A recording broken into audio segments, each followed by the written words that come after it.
Welcome back, everyone. We're going to have an ace match here between Voices and Incog. They are currently stuck one apiece, with Incog taking down game 1 on Metalopolis. Voices coming back on Blistering Sands, and he's going to be on, what is the name of this? Jungle Basin? Jungle Basin, that's the one. So this is for the 2BH Who Wears the Pants tournament. We're at semi-final time. Winner of this will go into the final, and really, it's pretty too close to call at this point. It is. I mean, the skill levels are so similar. I mean, we've got, as I said before, for those guys that are just tuning in, we've got Voices, who is ranked number 24. He's the blue Terran in the bottom right corner. And then we've got Incog. He's the top left corner, and he's ranked number 80. And I'm talking about ranked number 80 and ranked number 24 in all of Southeast Asia. So there's, what, like 60,000 people that these guys are, above? So 50,000 last time I checked, I think. So, yeah. 50. Yeah, so there you go. So really good to see such close games, and it would be too hard to call. But unstable. I mean, if you did have to choose a player, I mean, who would you be going for? Who would you be rooting for? I'd have to say Voices has the better macro skills out of the two, just from what I've seen in the last few games. But it's really it's too close to call. It depends. Like Incog has nice timing when he comes back with counter pushes. He has nice timings with his initial pushes. I think he overthinks it. Things are too much though. Like Blistering Sands, he went for the expansion and tried to fake in a Colossi. Definitely overcomplicated. He tried to go for one tech and then change to another tech, and that just gave Voices the perfect amount of time and a window there to go and attack, and that's exactly what he did. Yeah, well, if you do that, usually you swap tech after your second base is up and running, and you feel a bit safe that you can pump a heap of gateway units to stay in it.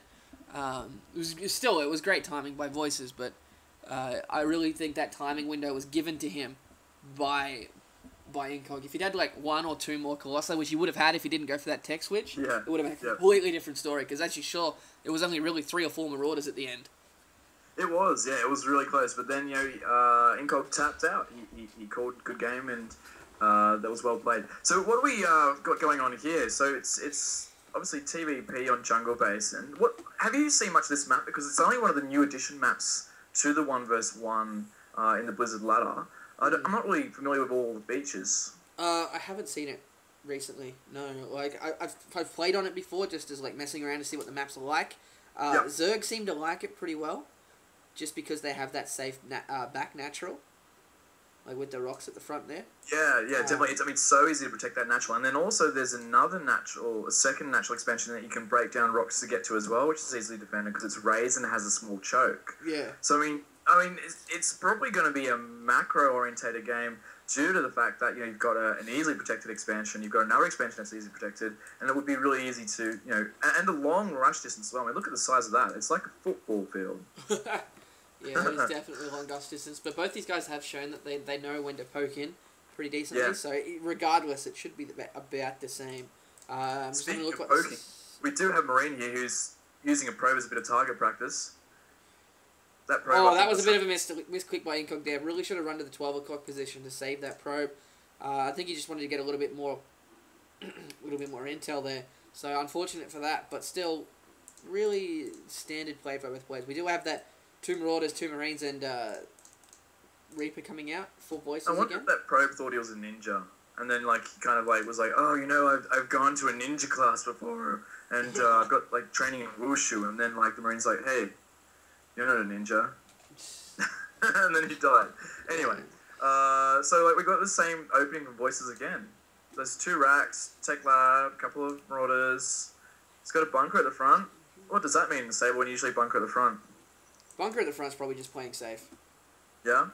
I like how Terran was environmentally conscious when they decided to design bunkers, and you can actually recycle them and get back 100% of your minerals. Yeah. Well, it looks like we got 1 gate into Twilight Council, and then dropping out two gateways after that. So 3 gates to Twilight Council, and getting Blink. So Blink Stalk is coming in here from Incog. This could be very, very effective if he puts as a pile. He can actually blink to the back of the main here. Just like on Delta Quadrant, you can blink over this crevice, if I'm not mistaken, which is going to be very, very useful for him to come up this back ramp, bypass the bunker altogether. But it really depends on what Voices gets out of his factor. If he starts getting tanks, that could probably be a little bit more frustrating for him to deal with. But yeah. Yeah. I wonder if he's going to go for tanks or if he's going to do what he did last game and he went straight for a starport and he got those 2 medibacks. I mean, as we've known, Voices really loves the bio ball playstyle. I mean, he's a big fan of using Marines, using Marauders. He even goes to the extremities of using Ghosts and uses them very effectively. Oh, and this is unlucky for incog. Voices running into the main. Running out of his main. Oh, Voices, attack the probes, man. What are you doing? Alright, so he could have gotten at least 3 or 4 probes out of that Reaper. Did he end up seeing that? The Twilight Council? Yeah. He did. He did. Yeah. Definitely saw the Twilight. He didn't see the 2 gateways behind that, but he definitely saw the Twilight Council. So he that's kind of good because, I mean for incog that he didn't see those other 2 gates. So he knows that he's not going 2 gate. And you'd think, though, if you only saw 1 gate and a Twilight Council, you're hang on, what's actually going on here? Does he have proxies? And I wonder if Voices is going to react to that.